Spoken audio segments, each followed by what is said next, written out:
Kami datang kepadamu Tuhan, dengan penuh rasa ucapan syukur kami, sebab kami merasakan kasih setiamu besar dalam hidup kami. Kebaikanmu senantiasa nyata dalam kehidupan kami. Bahkan Engkau Tuhan yang selalu ada bagi kami. Engkau sungguh baik buat kehidupan kami. Sebab itu dalam hidup kami mau terus meninggikan Engkau. Kami mau mengagungkan Engkau. Sebab hanya Engkau yang layak. Terima segala pujian, hormat, kemuliaan selama-lamanya.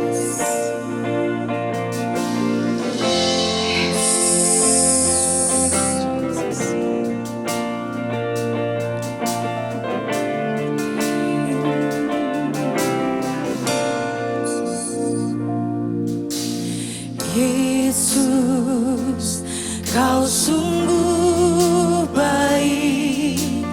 Yesus, namamu indah. Yesus, ku cinta Kau selalu. Ku tinggikan, ku agungkan selamanya.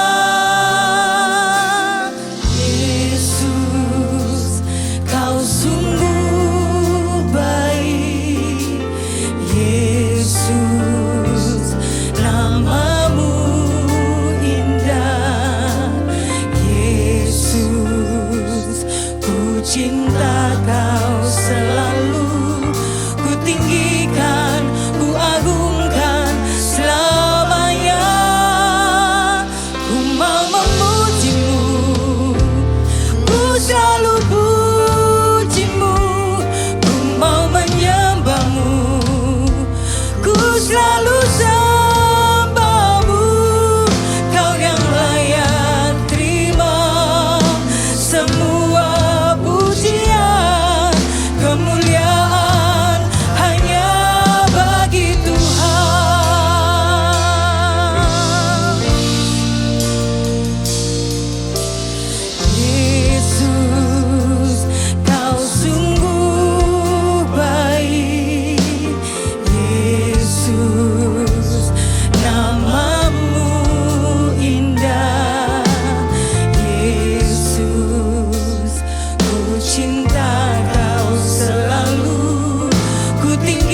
kasih Tuhan. Sebab kemuliaan, kebesaran, keagungan hanya bagi Engkau, Tuhan dan Raja kami yang hidup. Haleluya. Dan kita semua yang percaya dan mengasihi Dia bersama-sama berkata, amin. Haleluya. Dia yang layak. Dia Allah yang layak. Kerajaannya berkuasa dan bertata di bumi. Haleluya.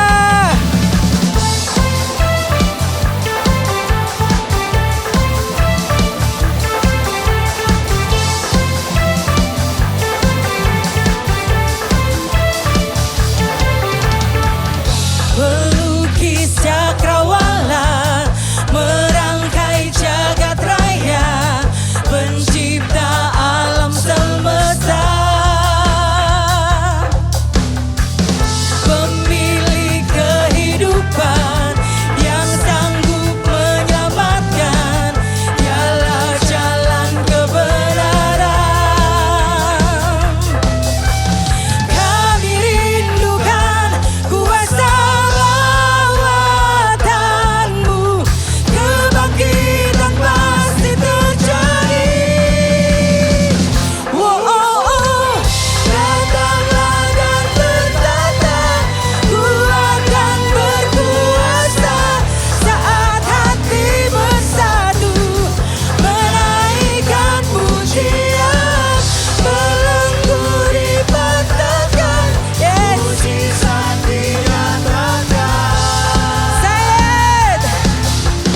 Great is our God. Haleluya. Dia pemilik kehidupan. Pemilik kehidupan yang sanggup menyelamatkan, dialah jalan kebenaran. Kami rindukan Tuhan. Kami rindukan kuasa lawatanmu. Kebangkitan pasti terjadi. Oh, oh, oh, datanglah dan bertata, ku akan berkuasa saat hati bersatu, menaikkan pujian. Amin. Amin. Mujizat dinyatakan. Great is our God. Datanglah dan bertata, ku akan berkuasa saat hati bersatu, menaikkan pujian, belenggu dipatahkan, mujizat dinyatakan. Great is our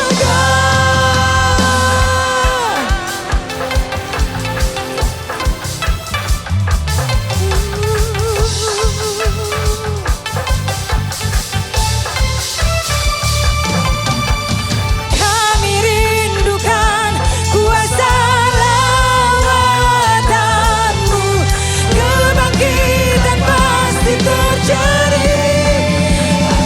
Oh, oh, oh, datanglah dan bertata, kuat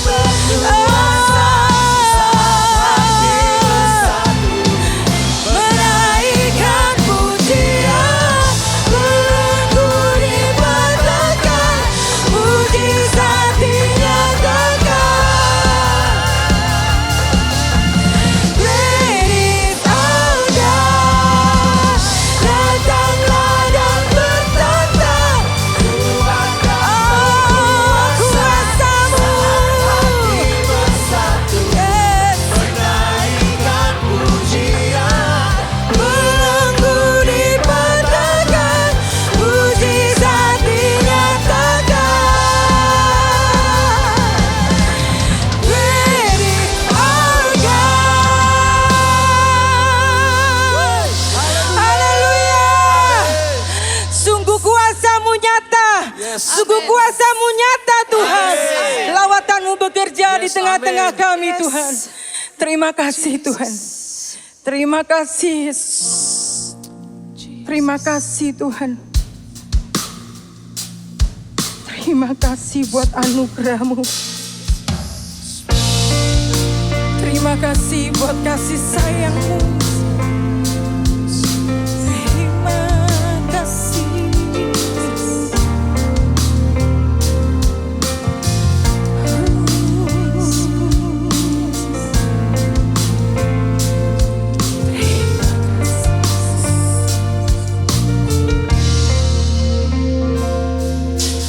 Anugerah-Mu kepadaku tak pernah berubah. Perbuatan-Mu terlukiskan di dalam hatiku. Tercengangku dibuat-Mu, ku kagum padamu. Tak ada hal di hidupku yang luput dari-Mu. Kau indah, Kau mulia, tiada seperti-Mu. Ku ingin hidupku menyenangkan-Mu.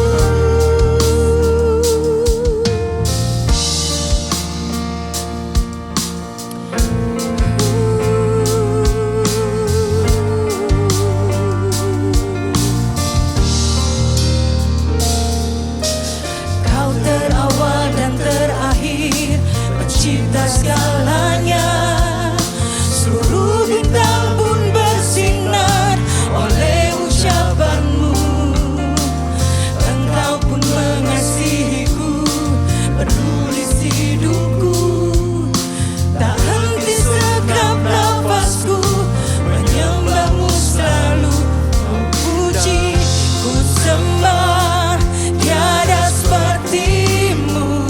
Ku ingin hidupku menyenangkan-Mu. Haleluya. Segala puji, segala hormat, segenap hatiku menyembah-Mu. Terimalah segenap hidupku sebagai persembahan yang hidup.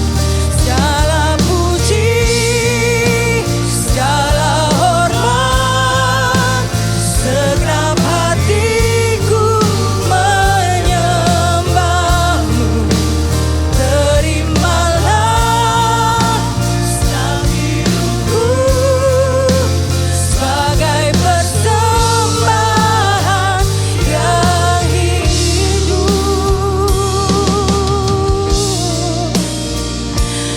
Engkau Alfa dan Omega Tuhan. Haleluya. Kau terawal dan terakhir, pencipta segalanya. Seluruh bintang pun bersinar oleh ucapan-Mu. Engkau pun mengasihiku, penulis hidupku. Tak henti segenap nafasku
Terima kasih Bapa. Kami mau duduk diam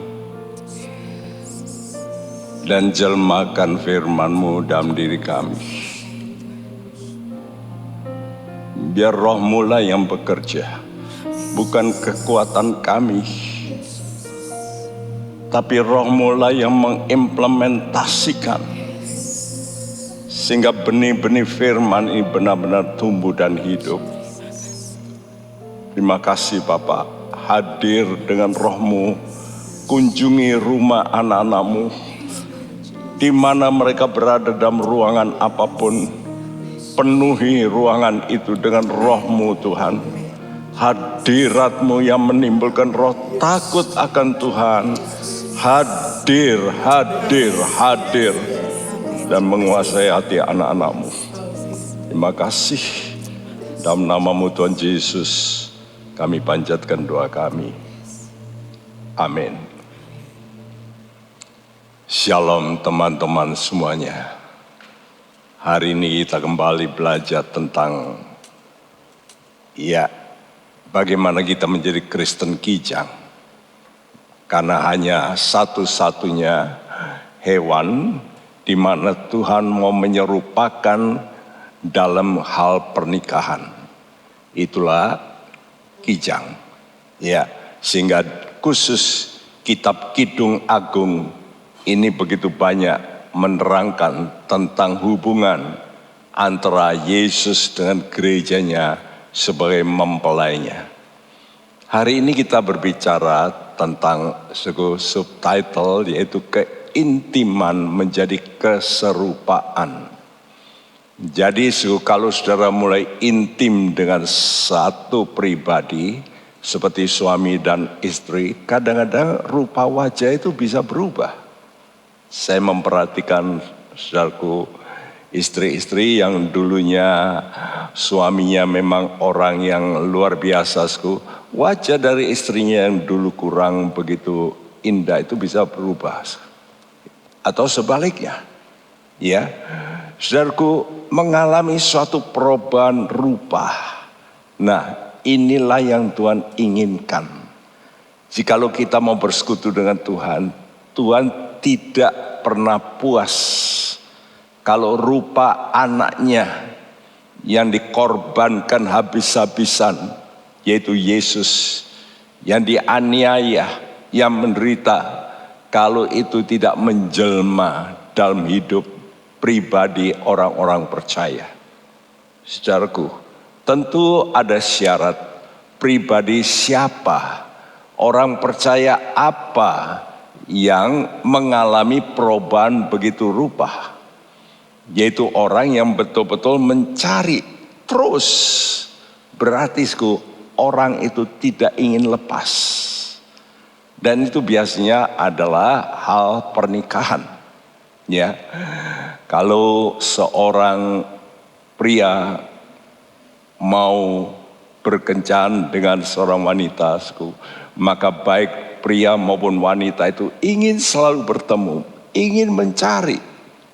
Nah, begitu juga dengan kita. Kita ini harus betul-betul mencari Tuhan, karena Allah kita itu agak unik. Dia mula-mula memang mencari kita. Jelas, bukan kamu yang mencari aku, kata Tuhan, tapi aku yang mencari kamu. Tapi setelah Allah itu menyatakan dirinya, Dia itu menyembunyikan. Dan kita disuruh mencari. Kenapa? Karena memang Allah itu sudah mempunyai hati terhadap manusia.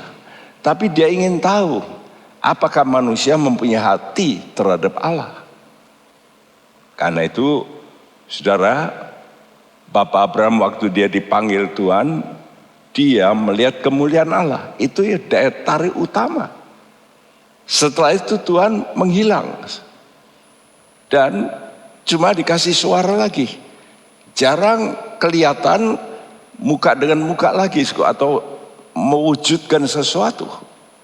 Hanya beberapa kali. Namun setelah kemuliaan itu dilihat, lalu Allah cuma berfirman, kamu keluar. Dan oleh karena dia ingin mencari kemuliaan itu, dia lalu keluar dari Babel. Saudaraku, nah apa itu firman Allah? Kata Tuhan, pada mulanya adalah firman, firman itu bersama-sama dengan Allah, dan firman itu Allah. Nah, Allah ingin menjelmakan pribadinya dalam diri manusia, supaya rencana Allah semula, Kejadian 1 ayat 26 sampai 28 mengatakan bahwa manusia dicipta menurut gambar dan rupa Allah. Namun oleh karena dosa, maka gambar dan rupa ini rusak, sehingga kemuliaan Allah itu merosot. Sehingga dalam Roma dikatakan bahwa manusia sudah kehilangan kemuliaan Allah. Sebetulnya bukan kehilangan, tapi come short. Jadi surut, pelan-pelan. Makin lama makin surut, lalu memang menghilang, ya. Tapi tidak sekaligus, jadi come short, itu artinya meredup. Nah, saudaraku, Tuhan ingin memulihkan dengan Yesus Kristus ini. Dan Yesus itu atau firman diumpamakan seperti benih yang ditabur di tanah. Oleh karena itu tergantung tanahnya. Apakah tanah itu seperti jalan, seperti batu, seperti semak duri, atau seperti tanah yang baik. Dan pertumbuhan tergantung daripada rahim hati kita ini. Hati kita bagaimana? Apakah hati kita benar-benar mau kudus? Karena Allah kita Allah yang kudus. Firman Allah itu kudus. Karena itu Yohanes 1 ayat 14 mengatakan, Firman itu telah menjadi manusia dan diam di antara kita. Dan kita telah melihat kemuliaannya, yaitu kemuliaan yang diberikan kepadanya sebagai anak tunggal Bapa, penuh kasih karunia dan kebenaran. Firman itu telah menjadi manusia. Dalam bahasa lain sebenarnya menjadi daging. Jadi firman Allah menjelma menjadi daging Yesus. Ya, dan daging Yesus ini diam di antara kita.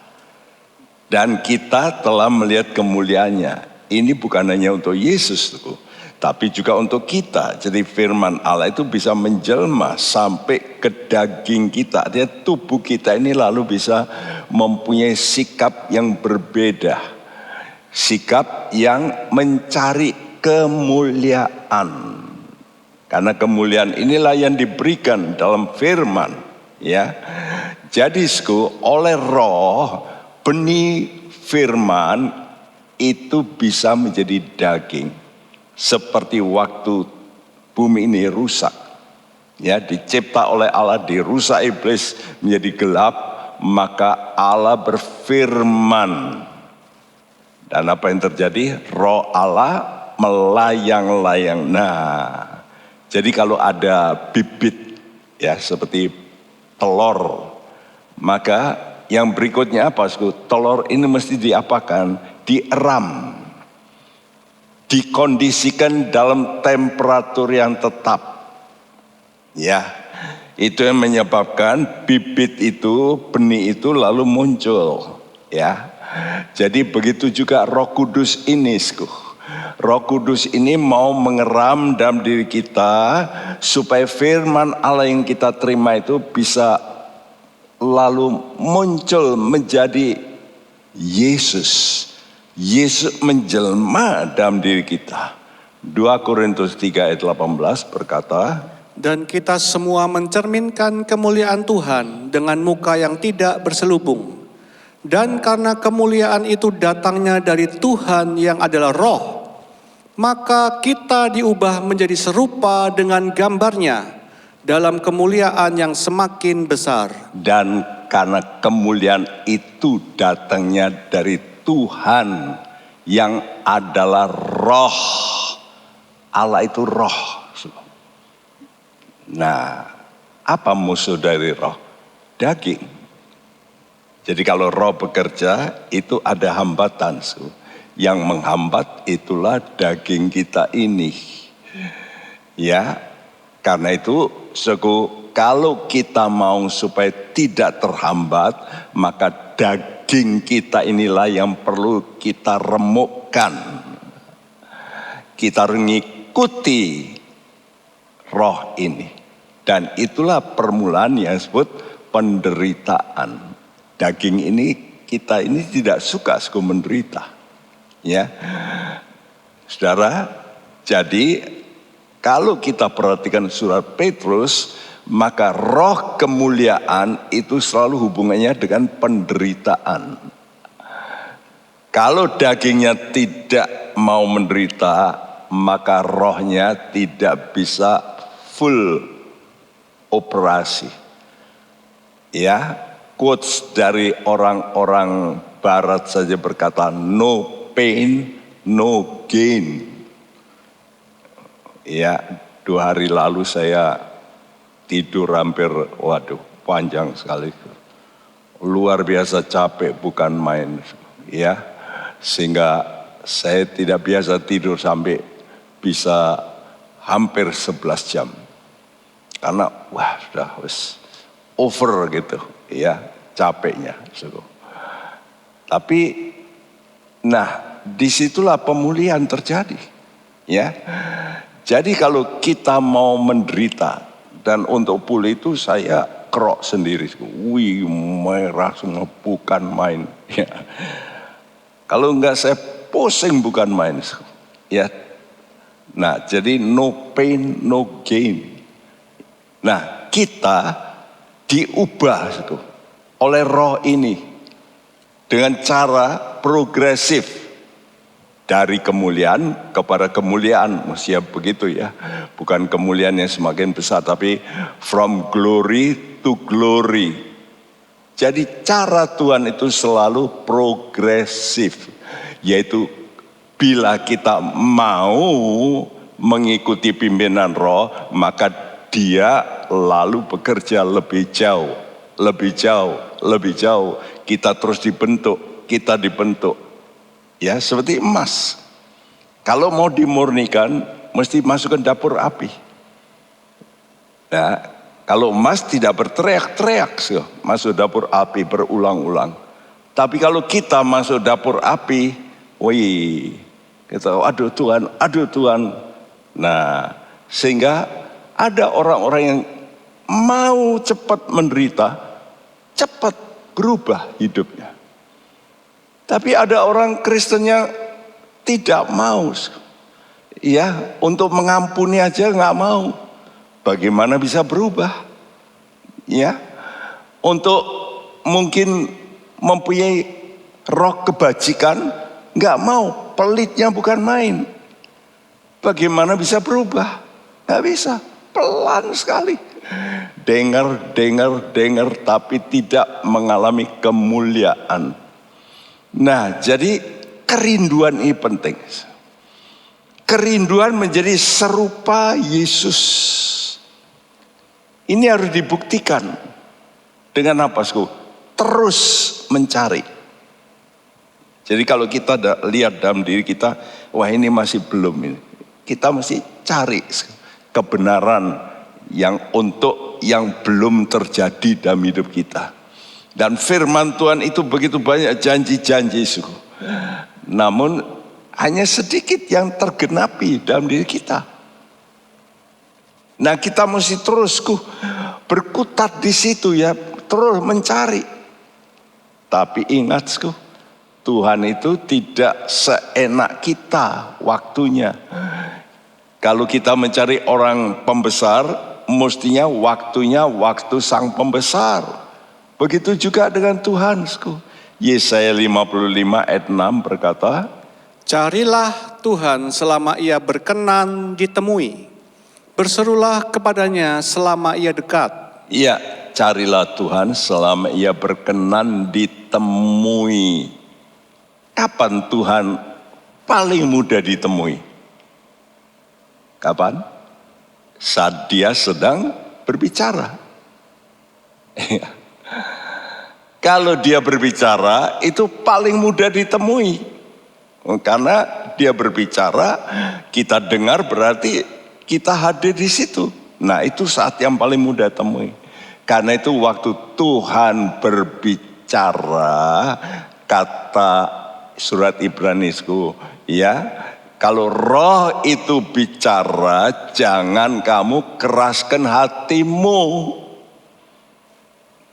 Nah, karena itu saat sudah mendengar firman Tuhan semacam ini, itu saudara tangkap, itu saat-saat yang momen paling indah. Anda bisa bertemu Tuhan dan mulai mendapat kebenaran 1, 2, 3, terus ya.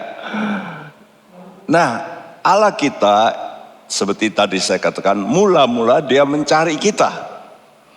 Dia tunjukkan ini loh rencanaku, ini loh mulia. Lalu dia sembunyi. Untuk apa? Untuk dia tahu apakah kita mempunyai hati untuk cari kemuliaan.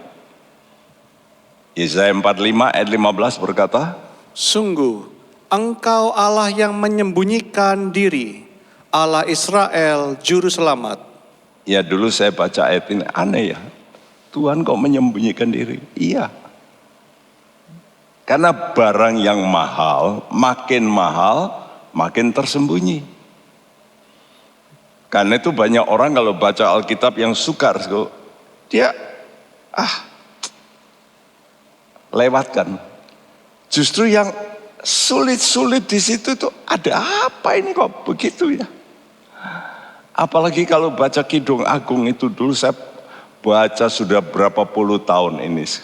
Saya ulangi, belum bisa mengerti seperti akhir-akhir ini. Benar. Saya mendengar dari orang lain, sudah. Saya terima kasih. Ya. Itu cuma beberapa saja ekspositor yang luar biasa. Seingat saya cuma 2 yang saya baca keterangannya tentang Kidung Agung. Ya. Yaitu Matthew Henry dan Watchman nih. Itu saja yang saya baca dan saya menemukan dari mereka. Tapi masih belum tuntas. Ya. Sungguh Engkau Allah yang menyembunyikan diri. Nah, apakah kita rindu mencari sekarang? Nah, kalau kita ingin menjadi mempelai Tuhan, itulah kandidat buah sulung. Ya, saudara nanti akan diangkat lebih dulu. Maka saudara mesti mencari. Seek the truth. Ya, saudara mesti seperti orang yang ingin menemukan sesuatu. Jemaat kita, Insinyur Jeans dari lulusan Jerman, dia kerja di Pura saat itu, dia menemukan hologram. Memang hologram ini sudah diketemukan di luar negeri. Tapi sekarang dia sendiri menemukan. Akhirnya dipatenkan oleh pabrik Pura itu. Tapi yang menemukan itu jemaat kita itu. Dan dia berkata, Pak Bekti, saya dulu kalau sudah mencari itu sampai jam 3 malam, jam 4 malam, baru pulang rumah. Dan waktu mendekati mau ketemu itu, makin dilimpahkan waktunya. Nah begitu juga hamba-hamba Tuhan. Ya, hamba-hamba Tuhan kalau sudah kena begitu, waduh, lupa. Ya, lupa waktu. Benar. Ya. Nah, begitu itu namanya searching. Namanya riset itu. Seperti sekarang ini, pandemi ini kan semua negara riset. Ya, untuk menemukan obat itu. Vaksin aja sulit, apalagi obatnya. Betul enggak? Itu sudah berapa ribu orang, tokoh-tokoh hebat. Sampai sekarang yang betul-betul yang hebatnya belum ketemu. Ya, bayangin. Ya. Jadi betapa sulitnya yang namanya search ini. Nah, mencari ini penting. Kidung Agung 3 ayat 1-4 kita ulangi lagi karena ini mengingatkan kita bagaimana sikap yaitu mempelai yang ingin jadi buah sulung. Di atas ranjangku pada malam hari, ku cari dia, kekasih jiwaku. Ku cari, tetapi tak ku temui dia. Aku hendak bangun dan berkeliling di kota, di jalan-jalan dan di lapangan-lapangan, ku cari dia, kekasih jiwaku. Ku cari, tetapi tak ku temui dia. Aku ditemui peronda-peronda kota. Apakah kamu melihat kekasih jiwaku? Baru saja aku meninggalkan mereka. Ku temui kekasih jiwaku. Ku pegang dan tak ku lepaskan dia. Sampai ku bawa dia ke rumah ibuku, ke kamar orang yang melahirkan aku. Ya, saat pertama pada malam hari. Inilah kondisi di mana kegelapan rohani kita mesti cari seperti mempelai ini mencari. Tapi nggak ketemu. Tapi bangun, lalu keluar sampai ditemui peronda-peronda. Nah, ini satu fase yang berikut, betul tidak, Sku? Jadi sekarang aku ditemui peronda-peronda kota. Saya sudah terangkan ini bagaimana kita mesti, Sku, bergaul, ditemui oleh pendoa-pendoa kota yang bukan berdoa untuk dirinya, Sku, tapi berdoa untuk gereja Tuhan. Nah, disitulah, Sku, setelah pertemuan ini, lalu mempelai ini menemukan kekasihnya. Kutemui kasih, lalu ku pegang dan tak ku lepaskan. Minggu lalu kita bicara inilah namanya berpaut. Lalu dibawa, nah ini mulai berpaut, dipegang terus ini ya. Lalu setelah dipegang terus, Kidung Agung 3 ayat 5. Kusumpahi kamu putri-putri Yerusalem, demi kijang-kijang dan demi rusa-rusa betina di padang. Jangan mengusik atau membangunkan kekasihku sebelum ia puas. Iya, mempelai ini menyumpahi demi kijang-kijang, demi rusa-rusa betina. Aneh bukan? Kalau ini bukan gambaran daripada gereja yang merupakan kijang ya. Jadi demi gereja seutuhnya ya, aku peringatkan jemaat yang lain yang belum dewasa supaya kamu ini jangan mengusik kami ya, orang-orang yang makin lebih dalam hubungannya dengan Tuhan, yang kadang-kadang tidak bisa dimengerti oleh orang-orang Kristen yang baru-baru. Ini kok terlalu fanatik dan macam-macam omongan seperti yang dialami oleh Paulus. Dia mendapat kesukaran bukan dari orang-orang Yahudi saja yang tidak mau terima Tuhan Yesus, tapi juga orang yang sudah terima Tuhan Yesus. Ya, saudara. Nah, Tuhan itu hanya puas kalau rupanya itu ada dalam jemaat. Ya, dan jemaat Galatia ini diusik oleh pengajar-pengajar yang punya latar belakang Taurat, dan orang-orang ini ingin menarik supaya jangan ikut Paulus, ikut kami. Paulus salah itu, kok ngajar begitu, melanggar Taurat ya, saudaraku.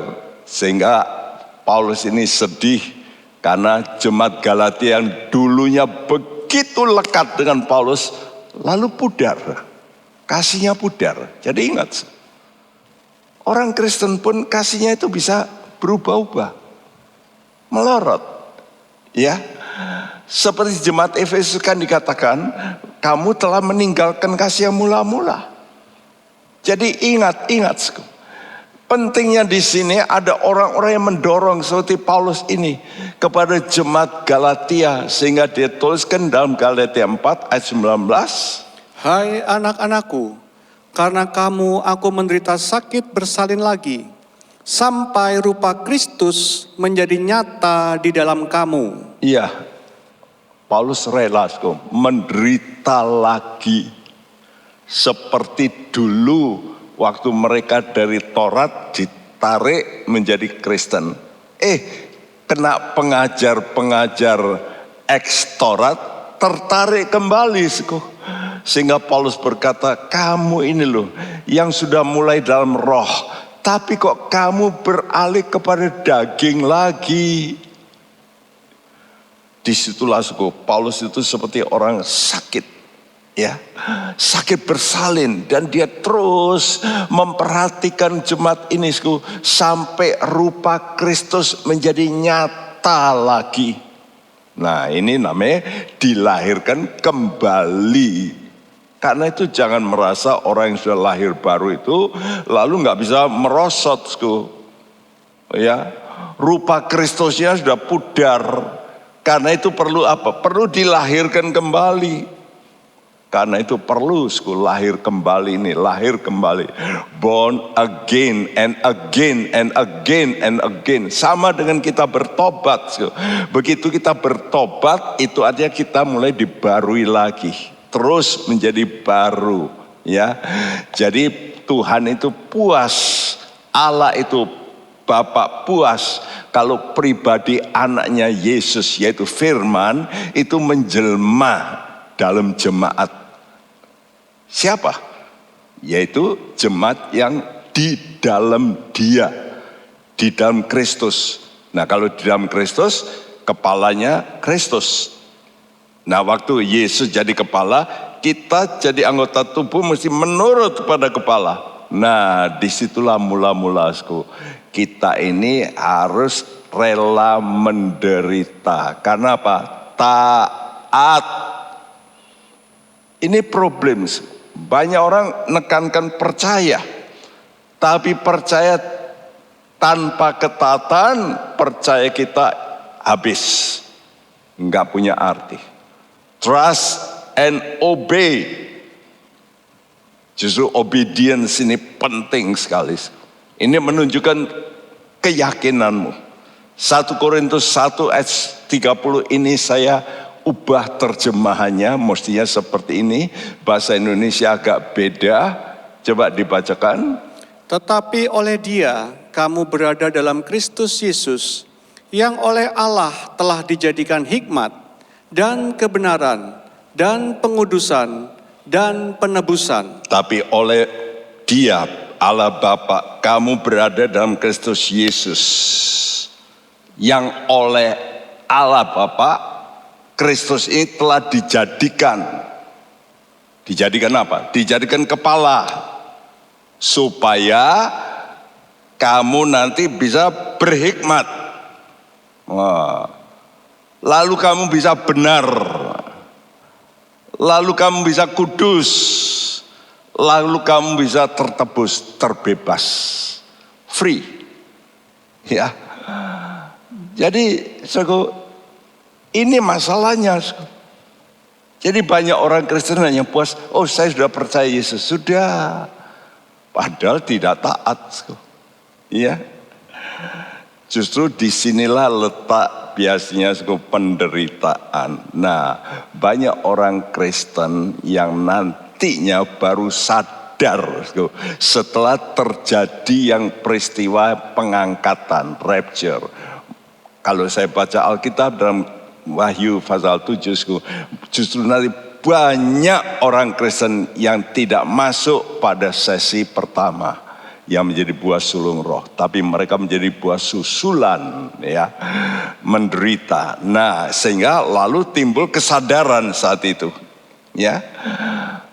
Seringkali sebagian besar umat Tuhan itu baru sadar, ya.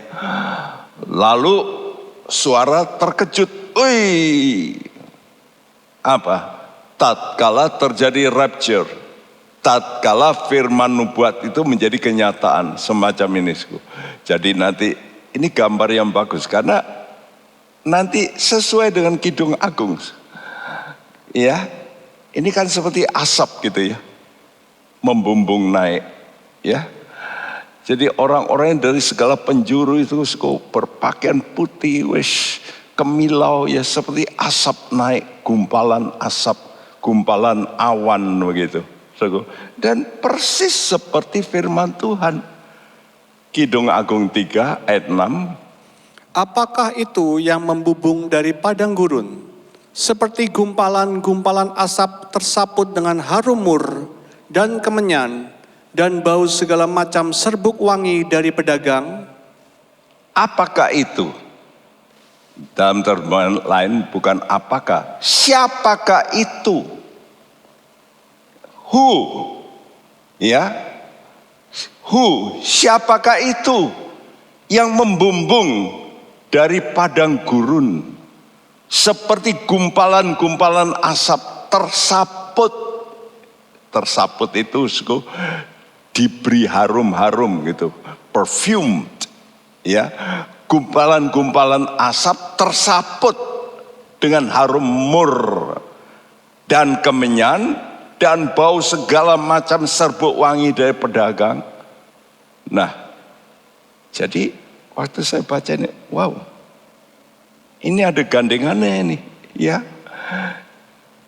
Jadi mempelai ini kan tadinya begitu dia merasa tidak ketemu, dia cari-cari sampai dapat, dia pegang.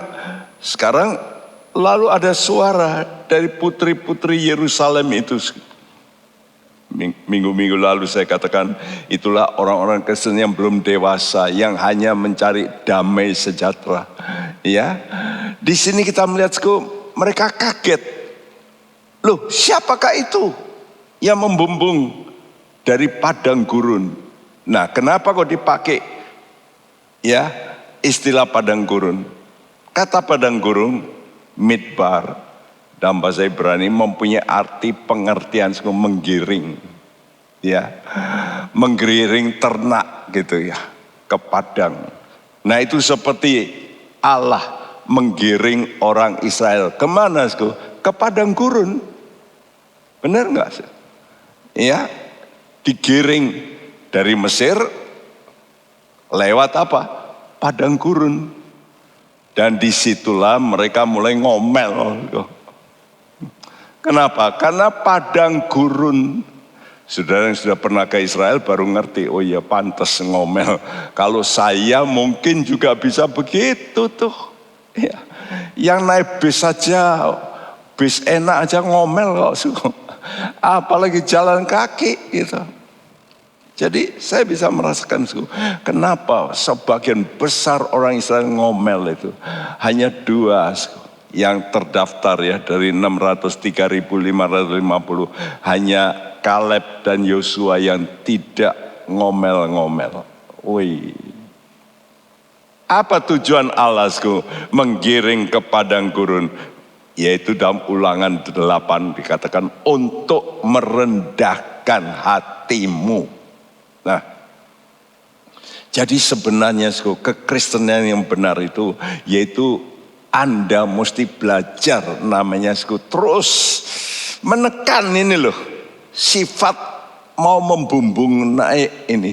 Sebelum sudah rendah nggak bisa membumbung nanti. Ya, jadi saudara mesti betul-betul mau dilempar ke bawah dulu. Ya, dan kata Tuhan, kamu aku lewatkan situ supaya aku ingin tahu kamu ini taat tidak. Kalau merendahkan mesti taat. Kalau tidak mau merendahkan, ya nggak taat. Ya. Jadi buah sulung gereja ini adalah orang-orang percaya yang mau menurut pimpinan roh. Seperti orang Israel dipimpin dengan apa? Tiang awan, tiang api. Nggak peduli mereka berkemah berapa hari, pokoknya begitu bergerak mereka mesti ikut. Kadang-kadang lama, ya terus saja mereka tinggal diam. Jadi mereka ini mesti bergerak menurut tiang awan, tiang api. Nah, orang-orang ini diajar oleh Tuhan merendahkan diri. Kenapa kita mesti merendahkan diri? Kalau kita mau menerima anugerah Allah, itu adalah syarat utama. Yakobus 4 ayat 6 diulangi, 1 Petrus 5 ayat 5 mengatakan, Allah melawan orang sombong, tapi memberi anugerah kepada orang yang rendah hati. Dan kalau sudah mau merendahkan diri, lalu rela diproses. Melalui apa? Melalui penderitaan, api. Ya, api sengsara. Nah, kalau saudara sesuatu yang ada api, pasti nanti timbul apa, timbul asap. Ya. Jadi melalui api inilah sehingga menjadi gumpalan-gumpalan asap. Bahasa Inggris katakan pillars of smoke. Jadi tiang-tiang asap. Nah, ini sama dengan tiang awan, bukan? Tiang-tiang asap. Ya, jadi kita ini mesti diproses sampai menjadi asap. Ya, nah kata gumpalan-gumpalan, timarah, pilar, sama dengan dalam penelitian saya, itu sama dengan pohon korma. Ya, karena itu terjemahan yang literal dituliskan like palm trees of smoke. Jadi memang pilar-pilar itu, palm tree itu kan juga seperti pilar gitu. Ya. Dan ini gambaran orang benar. Seperti waktu Paulus ketemu dengan rasul-rasul di Yerusalem, dikatakan mereka yang menjadi soko guru atau tiang jemaat. Ya, tiang. Ya, jadi kita ini mesti jadi tiang-tiang gereja, tapi seperti asap. Apa artinya? Nggak punya arti gitu loh. Jangan saya ini kita ini hanya uap saja, betul? Ini mesti kita sadari. Walaupun kita dipakai Tuhan, kita mesti mengerti. Kita hanya seperti uap saja. Ya. Hidup kita seperti uap. Mazmur 92 ayat 13 berkata, orang benar akan bertunas seperti pohon korma, akan tumbuh subur seperti pohon aras di Lebanon. Jadi tiang-tiang asap ini gambaran orang benar yang merasa nothing. Aku bukan apa-apa. Tidak heran kalau Yohanes Pembaptis berkata, biarlah dia makin bertambah, aku makin berkurang. Nah, ini bahayanya kita, bukan? Terus terang. Jujur saja. Setelah kita sukses, biasa aku kita muncul lagi. Udahlah, kita jangan menipu. Dalam hatimu itu muncul. Diri saya juga begitu, saya mesti tekan Tuhan. Tuhan didik saya. No. Kalau bukan Tuhan kan saya juga tetap bukan apa-apa. Ya. Karena itu Tuhan terus bikin orang benar itu mengalami yang disebut affliction, yaitu kesukaran. Bahasa Indonesia berang kemalangan. Mazmur 34 ayat 20. Kemalangan orang benar banyak, tetapi Tuhan melepaskan dia dari semuanya itu. Kemalangan, affliction, bad, evil, hal-hal yang jahat. Kenapa orang benar kok kena hal-hal yang jahat? Ya supaya jangan sombong. Itu aja. Seperti Ayub ini. Tuhan, aku sudah begini, aku sudah donatur, aku sudah gini, aku menolong ini itu. Wah, memang. Tapi setelah ketemu dengan Tuhan, dia berkata, aku sekarang tekap mulutku. Aku nggak boleh menyombong-nyombongkan. Asap, uap saja. Itu terjadi waktu saudara sakit berat, betul? Waktu sudah sakit berat, baru orang yang hebat, begitu sakit berat. Percuma. Iya, itulah. Makanya Tuhan izinkan kemalangan ini menimpa orang benar sekalipun supaya kita sadar kita ini bukan apa-apa. Ya. Makanya siapakah itu yang membumbung dari padang gurun? Seperti gumpalan-gumpalan asap. Itulah buah sulung gereja yang menjadi mempelai Kristus. Kenapa? Karena mereka lulus dari ujian api sengsara. Dan api ini memang anugerah. Karena itu Tuhan izinkan kemalangan datang. Entah sakit, entah problem, entah ini, entah engkau dihina. Supaya engkau ini bisa tahu, kita ini bukan apa-apa. Filipi 1 ayat 9 berkata, sebab kepada kamu dikaruniakan bukan saja untuk percaya kepada Kristus, melainkan juga untuk menderita untuk Dia. Ingat ya, banyak orang Kristen cuma petik A saja. Filipi 1 ayat 9, kepada kamu dianugerahkan, dikaruniakan percaya. Wow, puji Tuhan. Ya.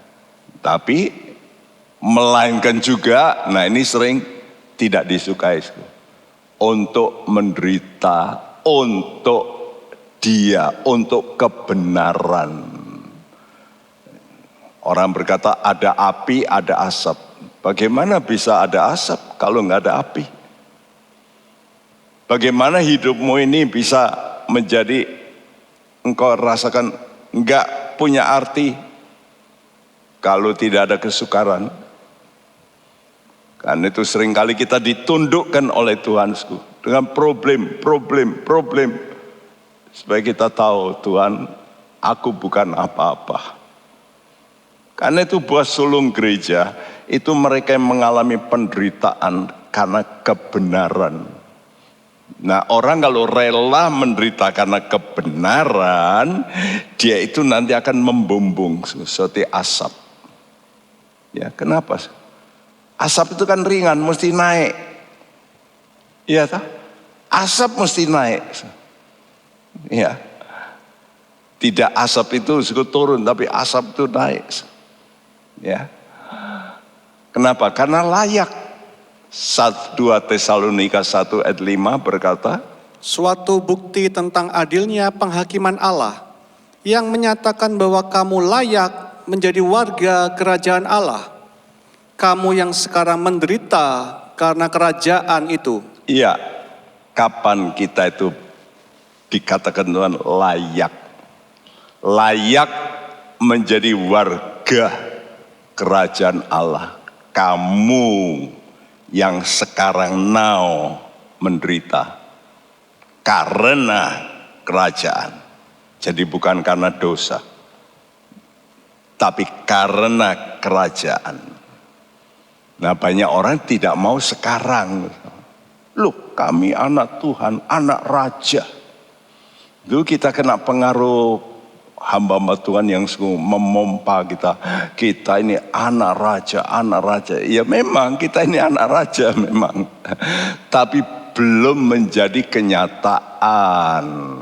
Nanti ya, Yesus saja mau dijadikan raja nggak mau.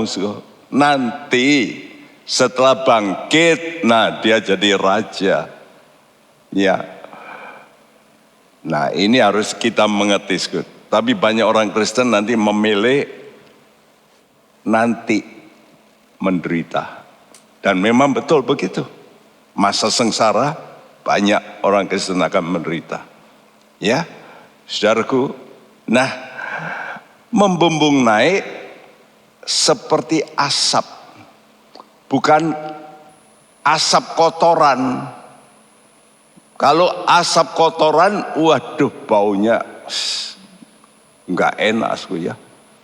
Tapi asap yang tersaput, nah ini kata perfumed, dengan harum mur kemenyan dari segala macam serbuk wangi dari pedagang. Mestinya begitu terjemahannya. Ya, segala macam serbuk wangi dari pedagang. Mur, apa itu mur? Mur itu getah. Getah dari pohon mur yang digores. Seperti kalau orang ambil karet, digores, lalu keluar getahnya, ditampung. Mur juga begitu.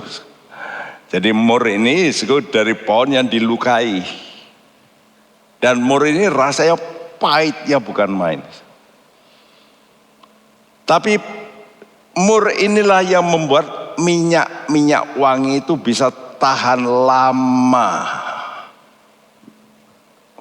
Ada seorang pendeta berkata pada saya, Pak Bekti, waduh saya didatengin jemaat itu, dia duduk di kursi saya 3 hari. Minyak wanginya itu enggak hilang baunya. Loh, bukan disemprot di di kursinya loh. Hanya diduduki 3 hari enggak hilang. Wah itu pasti mur itu. Karena itu mur itu harganya seperti emas saja. Ada ya obat-obat Chinese itu, misalnya Tongjung Jiao itu yang untuk paru itu yang betul-betul yang asli ya. Itu saya dibawa orang Singapura berkata, Pak Bekti, itu harganya sama dengan emas Pak. Waduh. Ya. Nah, dan ini bicara pahit ini. Derita salib. Ya. Karena itu kalau kita mau menderita karena kebenaran itu nanti wangi. Harum hidup kita. Yang kedua kemenyan.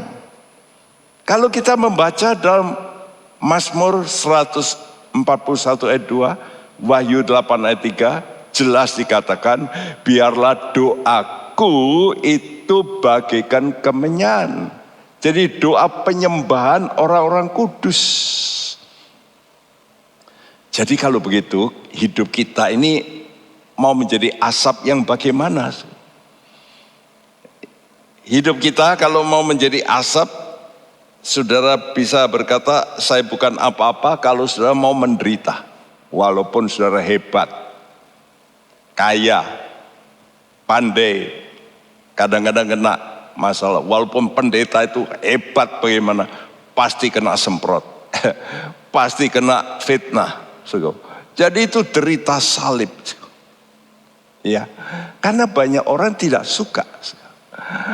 Iblis apalagi, dia tidak suka kalau orang dipakai Tuhan. Makin dipakai Tuhan, makin banyak celaan. Seperti Yesus, seperti Musa, seperti Daud.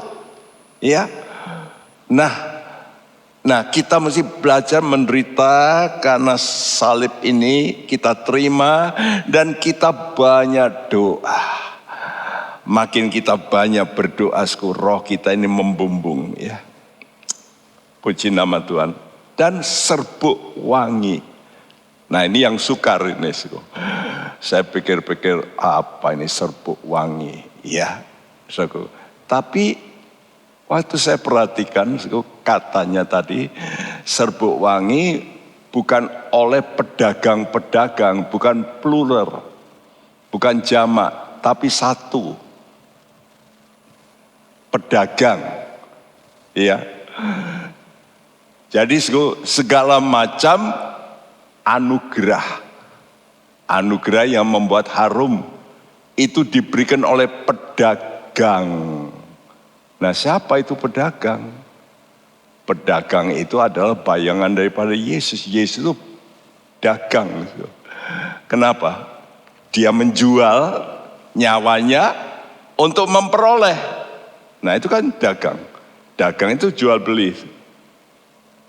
Ya, dalam Matius 13 ayat 43 kalau sudah baca, dia seperti pedagang yang mencari tanah. Dia lihat ada harta karun, dia beli. Dia jual semua hartanya, beli itu. Tapi ayat 45, ayat 46 bicara bukan tanah yang ada harta karun, tapi mutiara. Ya. Dulu saya pernah khotbah tentang mutiara. Mutiara ini diambil dari laut yang dalam sekali, ribuan meter. Jadi sukar ya. Kalau mutiaranya yang kita dapatkan banyak kali benjol-benjol dan bentuknya kurang baik. Tapi kalau yang diternakkan betul oleh Jepang di daerah Ambon, di situ dikasih ya kerjasama tentu dengan pemerintah Indonesia, masuk di dalam sekali karena harus pakai teknologi tinggi. Nah, Matius 13, 45-46. Demikian pula hal kerajaan sorga itu seumpama seorang pedagang yang mencari mutiara yang indah. Setelah ditemukannya mutiara yang sangat berharga, ia pun pergi menjual seluruh miliknya, lalu membeli mutiara itu.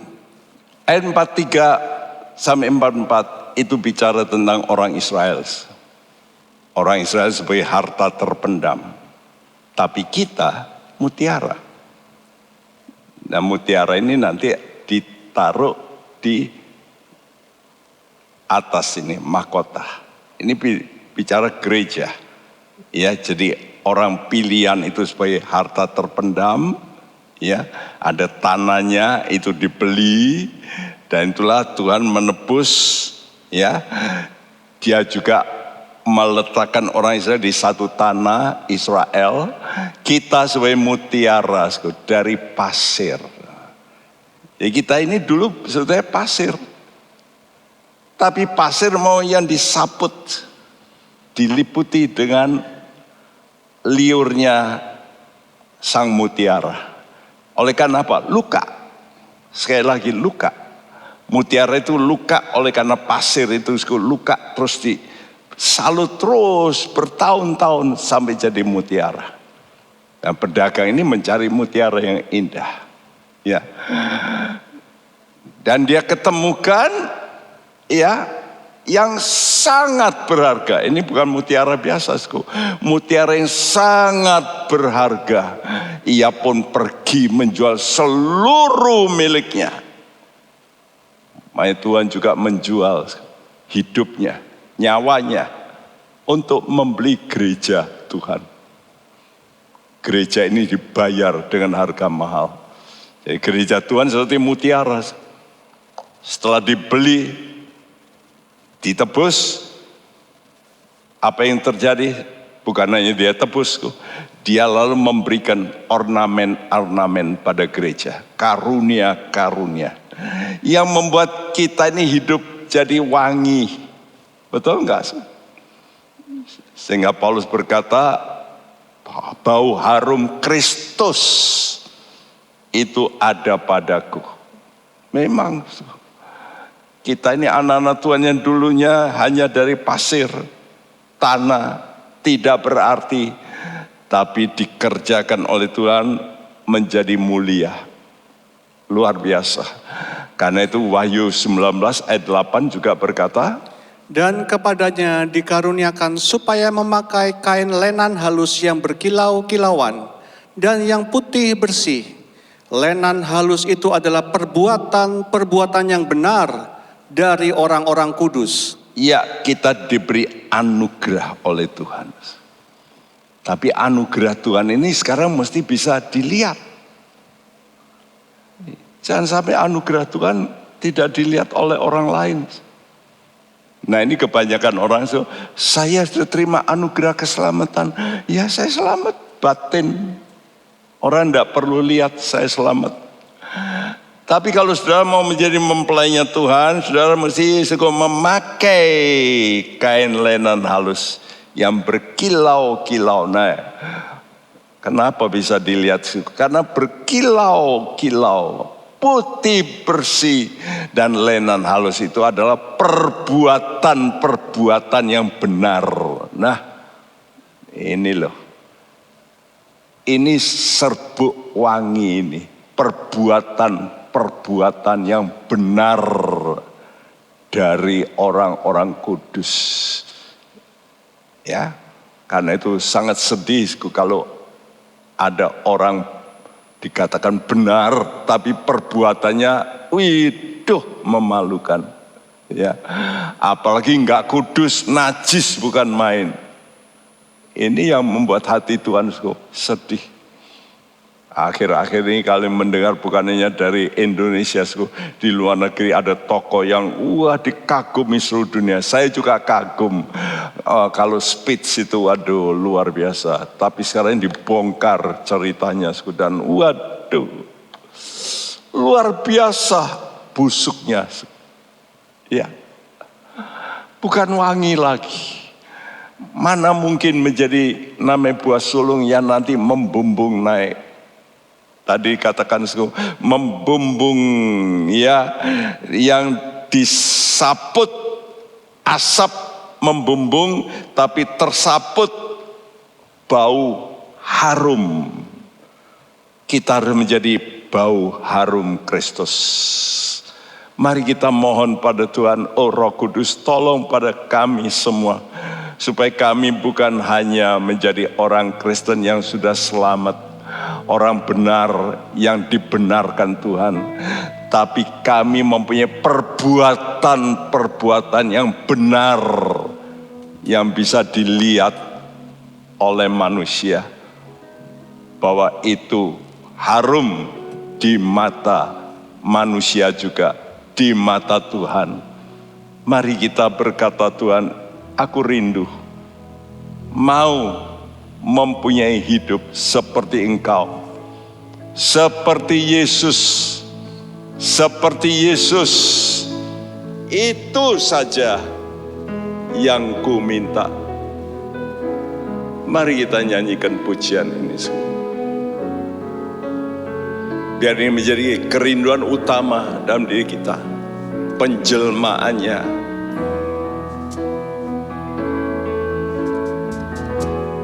Seperti Yesus, seperti Yesus, itu saja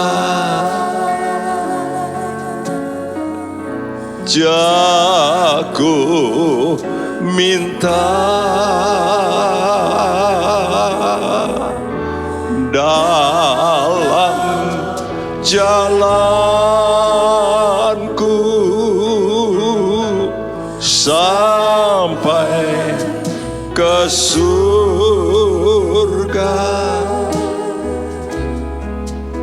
Saya mau seperti Yesus, oh seperti Yesus. Biar ini menjadi kerinduan.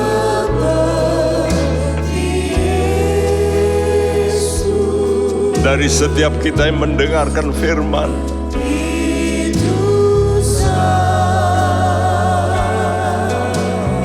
Tuhan ubah diri kami.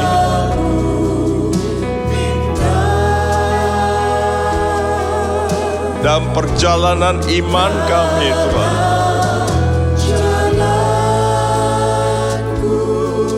Sampai pelabuhan kesukaan kami.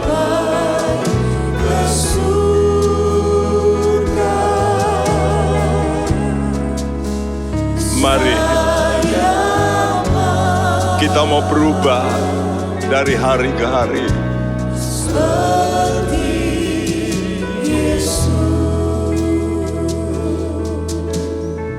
Jangan kita berpuas hanya oleh karena percaya dan kita merasa selamat, tapi belum memberikan harum. Bau harum Kristus belum nyata dalam hidup kita. Mari kita mau berdiri. Baik yang Anda yang di rumah, mari serahkan hidupmu dan kau berkomitmen, Tuhan ubahkan pribadiku, watakku, sifatku, karakterku yang buruk. Bagi saudara yang mungkin sering bertengkar, minta pada Tuhan. Bagi saudara yang masih belum bisa berbuat banyak kebajikan, mari jadilah orang-orang yang punya kebajikan dalam hidupmu. Engkau menunjukkan perbuatan-perbuatanmu yang benar sebagai orang-orang kudus yang memuliakan nama Tuhan. Dan biar dengan roh Engkau berkata, Tuhan, aku mau seperti Engkau, Yesus. Tolong aku, bantu Roh Kudus. Haleluya, seperti Yesus. Seperti Yesus. Biar itu kerinduanku. Seperti Yesus. Yes. Seperti Yesus. Itu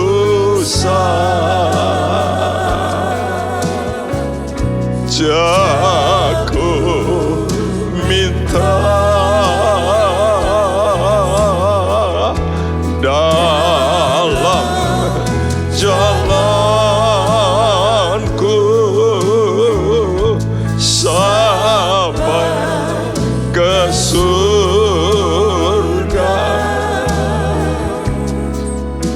Saya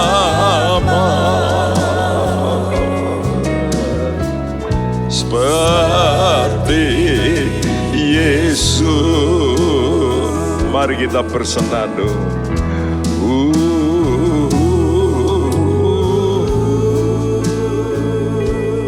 Dan biar Roh Kudus menelusuri hati kita. Biar hati kita juga berseru-seru. Yesus, bantu aku Yesus. Ubahkan hidupku dari kemuliaan kepada kemuliaan.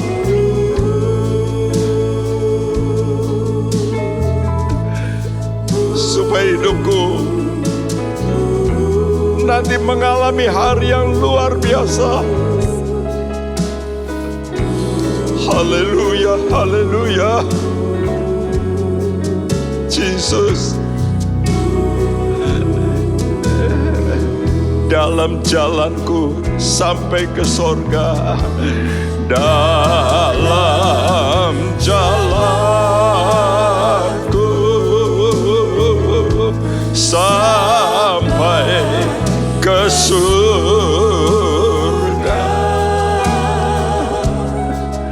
saya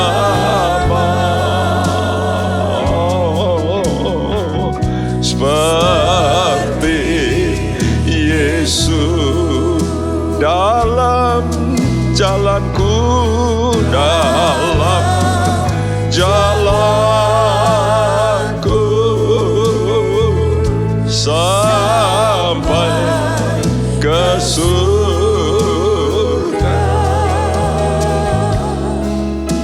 Saya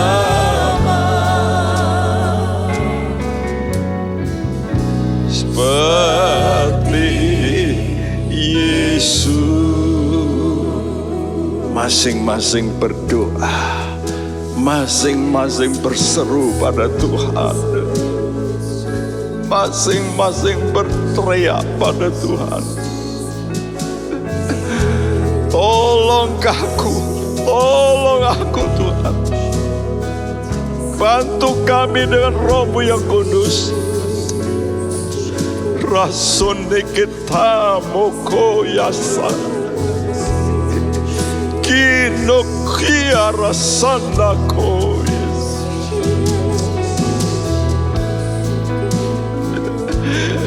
Yes, Roh Kudus bekerja dengan kuat kuasa-Mu.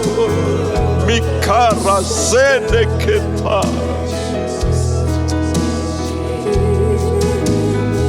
Kau rasa mako.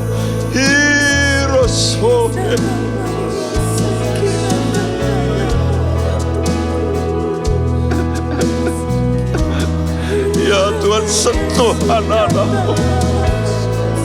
Jamah hati anak-anak-Mu Tuhan. Kami semua sikaramanku. Jesus, Jesus, Jesus.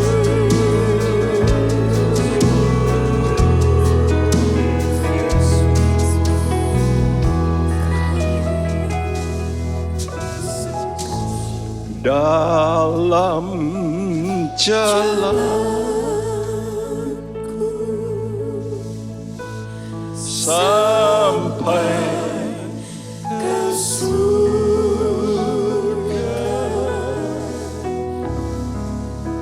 saya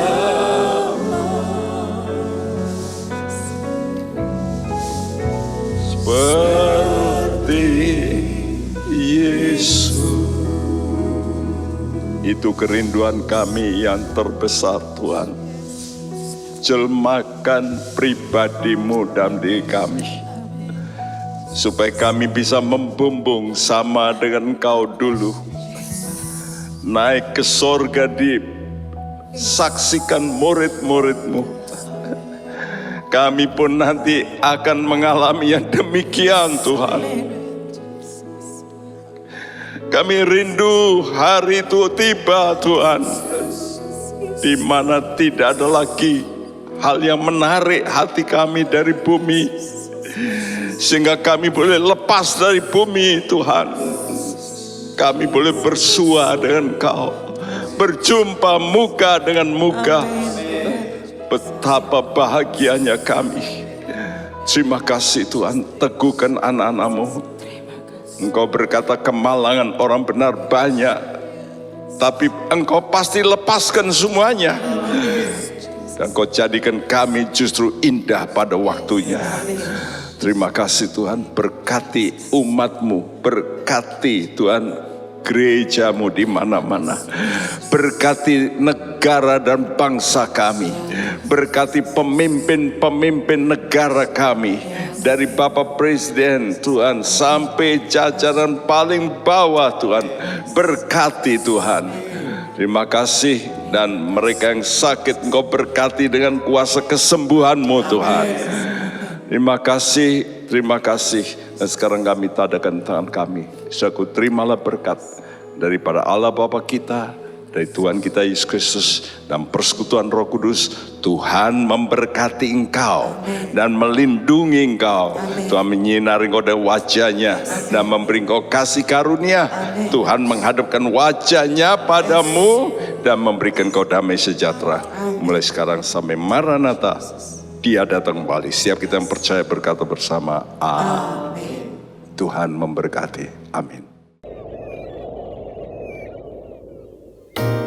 Di surga mulia, damai sentosa, tiada air mata, kelak di sana. Siapa setia terima mahkota di seberang sana selamanya. Hai Inspiration People, jangan lupa untuk mengikuti iGen Online Service setiap Sabtu jam 5 sore di YouTube channel Generasi Inspirasi. God bless. Hai Sobat Nambah, ikuti terus ya ibadah Nambah online setiap minggu jam 10 pagi di YouTube Nambah Kids Church, atau jam 11 siang di IGTV @nambahkc.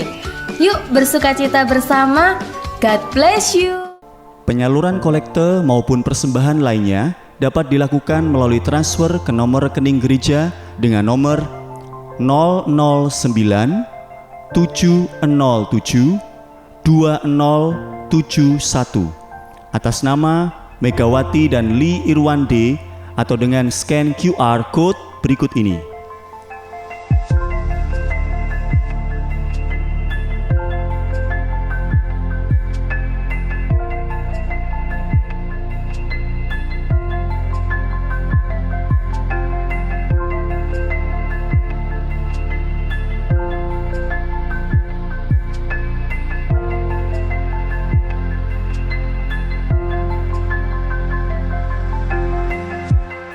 Bagi jemaat Tuhan yang rindu mendapatkan informasi seputar kegiatan gereja, renungan harian, dan lain-lain melalui WhatsApp gereja, Anda dapat mendaftar dengan cara ketik BC spasi on dan mengirimkan ke WA gereja dengan nomor 0815 7802 2000. Untuk mengikuti ibadah offline di gereja, jemaat dapat mendaftarkan diri di link berikut ini. Silakan mengisi data diri dan mengikuti protokol yang sudah ditentukan.